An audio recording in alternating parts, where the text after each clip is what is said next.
Welcome to the online lectures for information security. In today's class, we'll be discussing the risk management discussion points. From the beginning of the risk classes, we have studied what is risk, how you're going to identify the risks, how you're going to control the risks, what are different control strategies like avoidance, transference, mitigation, acceptance, how you calculate the risk, how you're going to reduce the risk. Now, there are a few discussion points that need to be discussed at the end of the risk chapter. That is, now within this risk management, we have studied that there is specific risk. For avoiding that specific risk, a particular organization puts specific controls into place. Now, not every organization is going to have that amount of budget that they are going to put in so that they can reduce the vulnerability or they can manage each vulnerability by applying different controls. So each and every organization, they define the level of risks they are going to live with.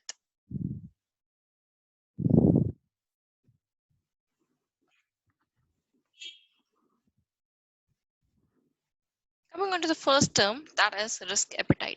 Now, this risk appetite means, now as a term, appetite means how much risk they are willing to accept. That is how much can they tolerate. That is called as your risk appetite. It defines the quantity and the nature of risk. That is, for a specific nature of risk, suppose there is a specific attack or there is some specific threat. For that specific threat only, and how much percentage of risk, of how much percentage can you accept the risk for that particular threat, that organizations are willing to accept as they evaluate the trade-off between perfect security and unlimited accessibility.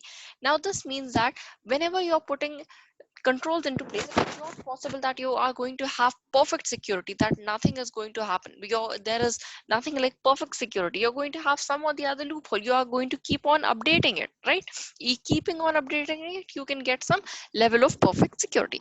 But this is, you are having the trade-off between the perfect security and unlimited accessibility. That is called as your risk appetite. That is how much risk a particular organization can face, how much risk they can tolerate.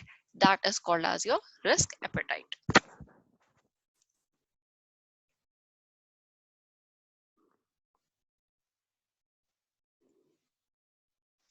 The next one is residual risk. Now, as the name itself says, residual means how much is left over.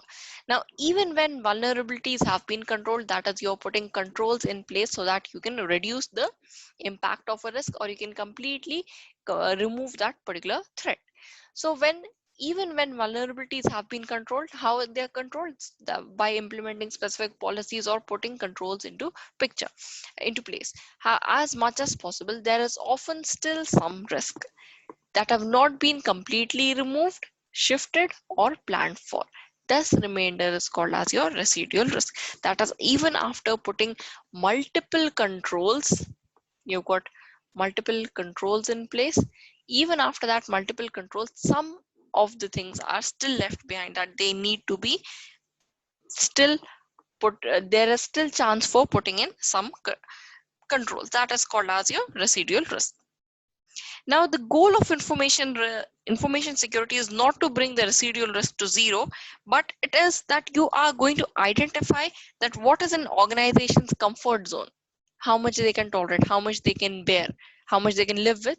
You're going to calculate that. So that is called as your residual risk. Now, this residual risk, this can be shown within diagram. Now this is a diagram. This is the risk of each information asset. Now here you can see, if you just consider this entire thing as one circle, as suppose you can consider this as one entire organization.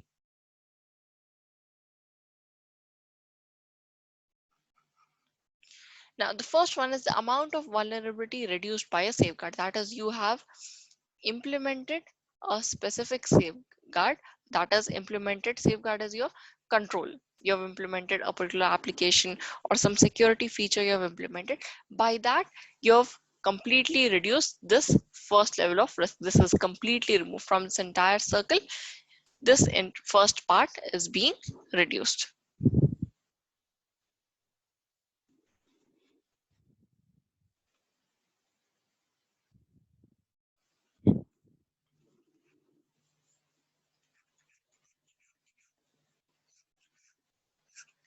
This is completely filled. Then the amount of threat reduced by a safeguard. Here you have amount of vulnerability is reduced. Here the amount of threat that is reduced by a safeguard. This can be taken as the second circle.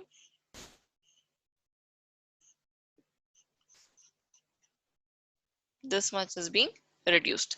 Then the next one is the amount of asset value that is reduced by a safeguard. That is, whenever you're protecting a specific information secure, a specific set of information, you're reducing the risk. That is, if suppose that particular information is being compromised, the amount of money that you are going to lose, that is being reduced when you're putting a control in place. Like if you've got a online banking application, for that particular application you've got a specific password.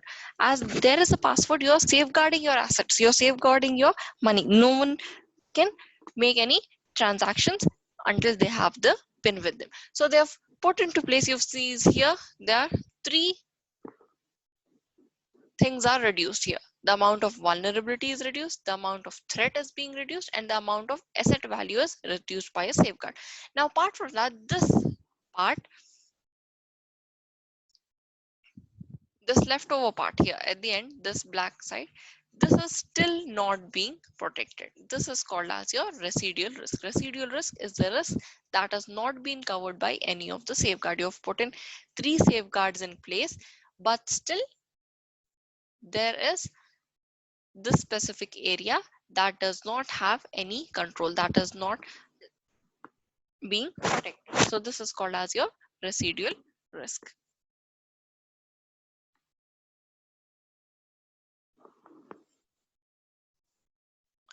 The next one is documenting results. Now, within documenting results, as the term says, documenting results, that whenever you're performing any risk assessment activity, you've identified the risk, you know what needs to be done, how you're going to control them. Each of the thing needs to be identified and they need to be documented. So the result of this risk assessment activity that can be delivered in a number of ways, and those number of ways are a report on a systematic approach to risk control. That is, what type of approach, what strategy you are going to follow so that you can reduce this impact of the particular risk, that you can have a report on that. Or you can have a project based risk assessment and a topic specific risk assessment. Now when an organization is pursuing the overall risk management program, at that time you require the systematic approach. When do you require that? When you're having a overall risk management program.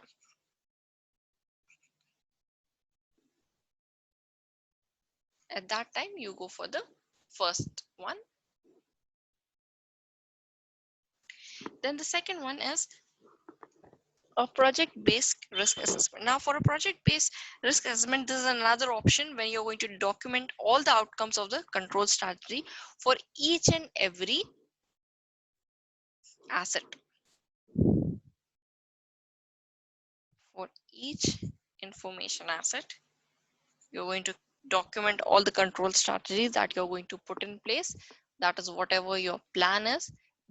When you're following such type of approach, then you use a project-based risk assessment. Here you are going to have in account all the hardware requirements, the software requirements, the budgets, the estimates, what are the deadlines, how many controls need to be implemented.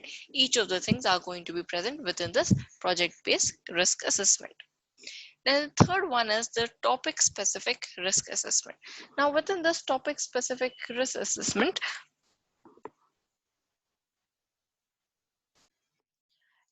now as the name suggests, topic specific. Now when a particular organization is making a study on one specific risk,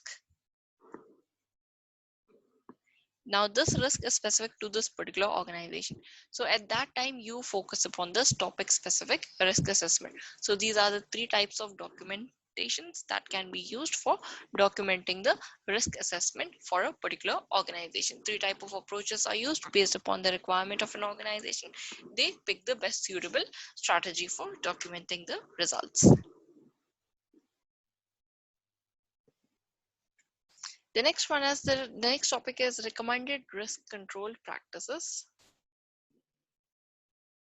Now, within this risk control practices, if suppose a particular organization needs a specific budget of, if we say it is $50,000, that is to put controls for a particular organization to safeguard the assets. Now they need to convince the finance department to give them this particular clearance on this specific amount.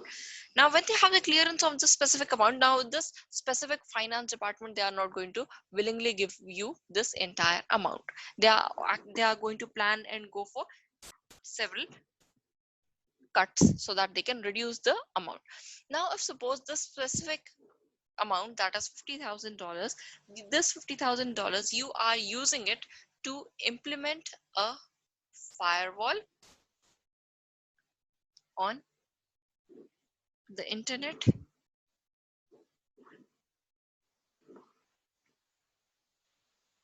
connection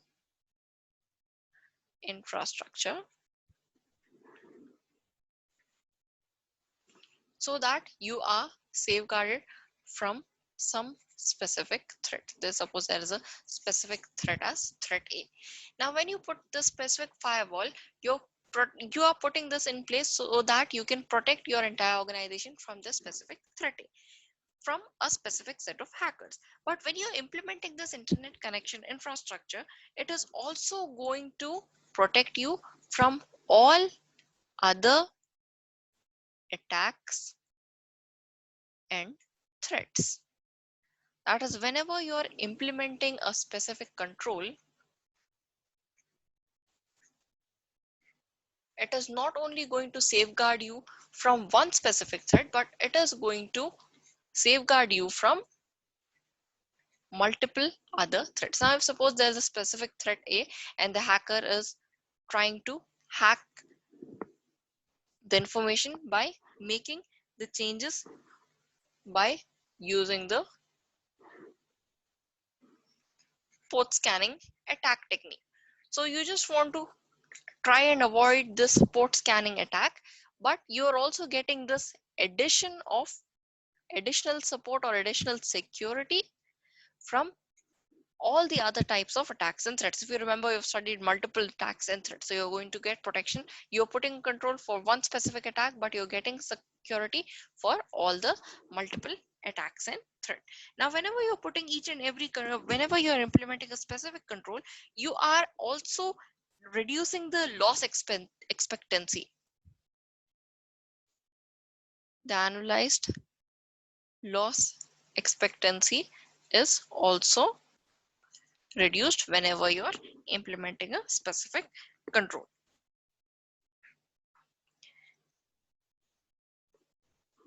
So this is the end of the risk control chapter, end of unit 2.